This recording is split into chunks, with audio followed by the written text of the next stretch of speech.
When you're feeling dizzy, sit your ass down. That is what Lionel Richie told a stunned arena crowd in St. Paul, Minnesota on the night of June 24th, 2026, moments after he was forced to sit through his own hit song, Dancing on the Ceiling, for the first time in his career. It was a strange, almost funny line from a 77-year-old legend trying to keep the mood light. But underneath the joke was something far more serious. A body finally showing the strain of life that has never really stopped moving, and a man who has quietly survived more heartbreak, more medical fear, and more public humiliation than most of his fans ever realized. Behind the polished image of the Commodore's frontman turned solo superstar turned beloved American Idol judge is a story that only recently came fully into focus. Thanks to a candid 2025 memoir, a resurfaced medical ordeal from decades ago, and a partner whose steadying presence may be the reason he is still standing at all. For most of the public, Richie's personal life is remembered through one infamous moment. The summer of 1988, when his marriage to his first wife, Brenda Harvey, ended in a headline-grabbing confrontation in Beverly Hills. LAPD records from that period confirmed that Harvey was arrested and booked on charges that included corporal injury to a spouse, battery, and resisting arrest, and that she was later released after posting $5,000 bail. For decades, that arrest was treated as the entire story, a tabloid punchline about a music icon caught in a love triangle. But in Truly, Richie's memoir released through Harper One on September 30th, 2025, the singer offers a more complicated account of what led up to that day. He describes a marriage that had already been unraveling long before the public incident, and a period in which he was trying to process the reality that his 18-year relationship with Harvey had effectively run its course. That context does not undo the seriousness of the legal record, and it does not erase the pain experienced by everyone involved. What it does is complicate the tidy tabloid narrative that reduced a genuine personal collapse into a simple cheating scandal. Richie and Harvey ultimately divorced in 1993, and 2 years later, he married Diane Alexander, the woman whose presence had defined the 1988 controversy, a marriage that itself ended in divorce in 2003. The 1988 crisis, painful as it was, turned out to be only the beginning of a much longer battle that Richie fought largely out of public view. Throughout the 1990s, at the peak of his commercial success, he began experiencing a mysterious and worsening problem with his throat.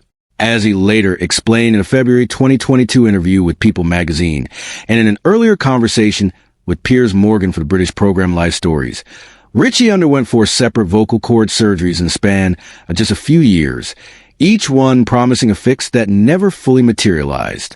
He has described the psychological toll of that period as close to unbearable, admitting that sitting in silence between surgeries forced him to confront basic questions about his own identity, since so much of who he was as an artist had always been inseparable from his voice. The surgeries came during an especially punishing stretch of his life, one that also included the difficult experience of caring for his ailing father, Lionel Richie Sr., who passed away in 1990, layered on top of the emotional aftermath of his divorce from Harvey. According to Richie's own account, it was only after conventional specialists repeatedly failed to solve the problem that a holistic doctor finally identified the real culprit, not a rare or permanent vocal disorder, but diet-induced acid reflux, stomach acid repeatedly irritating his throat, often while he slept. Once the actual cause was understood, the solution had less to do with another operation, and more to do with changing his habits. Richie has said he made a full recovery and has not experienced the same throat problem since. It is a strange footnote to one of the most frightening chapters of his life. An ailment that once made him fear the end of his singing career turned out to be something that better daily choices could manage.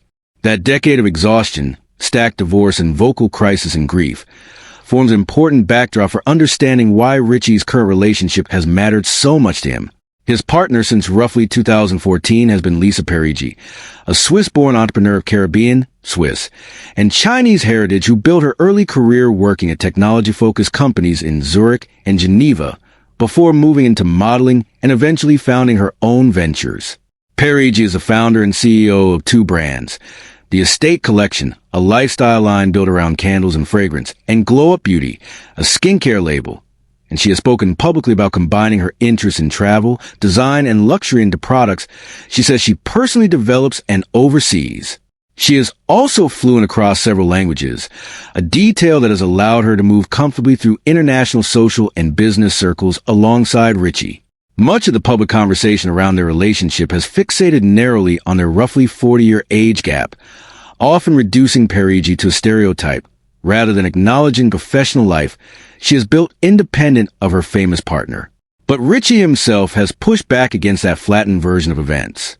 Speaking about Parigi, he has said that at this stage of his life, when it would be easy to grow jaded about people and relationships, she makes everything feel a bit safe. That word safe carries real weight coming from a man who spent his most successful decades privately unraveling behind scenes, a man whose triumphant public image masked genuine chaos at home. It is worth pausing on why that sense of safety matters so much now, in 2026, given what happened in St. Paul. Richie had just kicked off Sing a Song All Night Long, a co-headlining North American tour with Earth, Wind, and Fire, when the opening show at Grand Casino Arena took an alarming turn. About an hour into performance, while singing his 1986 hit Dancing on the Ceiling, Richie began to feel unsteady and told the crowd he was dizzy, choosing to sit down mid-song rather than risk his footing on the elevated stage. He managed to perform one more number, 3 Times a Lady, from the piano, before announcing what he framed as an early intermission. He did not return. His saxophonist, Dino Saldo, eventually informed the audience that Richie would not be able to continue the show. According to reporting from outlets including The Hollywood Reporter and Billboard, paramedics met Richie backstage, and he was taken to a hospital as a precaution, and in the days that followed, his upcoming shows in Chicago and Columbus were both postponed on the advice of doctors so he could rest. The tour, according to a statement from Live Nation, was expected to resume on June 30th in Pittsburgh. Seen on its own, the St. Paul incident might read as an unremarkable, if worrying, moment for any touring performer in his late 70s.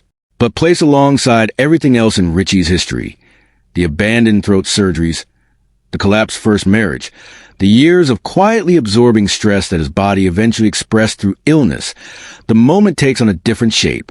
It is a reminder that a legendary career built on relentless output, endless touring schedules, and the pressure to keep performing at the level fans expect comes with a physical cost that does not disappear simply because someone has become an icon.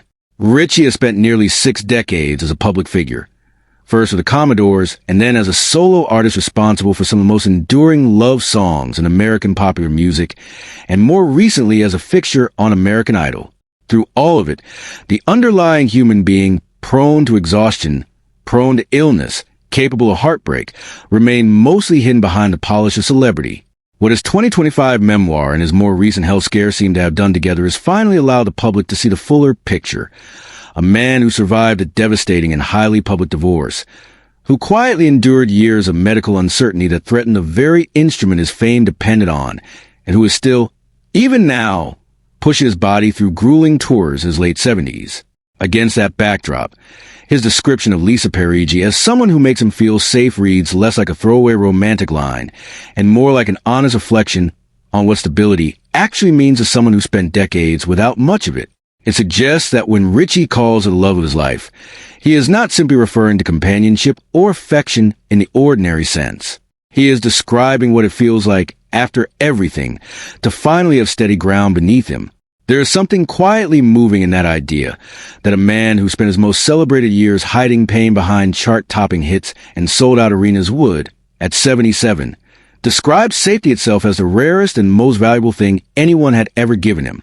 It reframes his legacy, not as a story about fame surviving scandal, but as a story about a person learning, very late and very hard one, what actually means to be cared for. Whatever comes next for Richie, whether more shows, more surgeries, more years on stage, he has already told us, in his own words and through the life he has finally chosen to live openly, what mattered most in the end.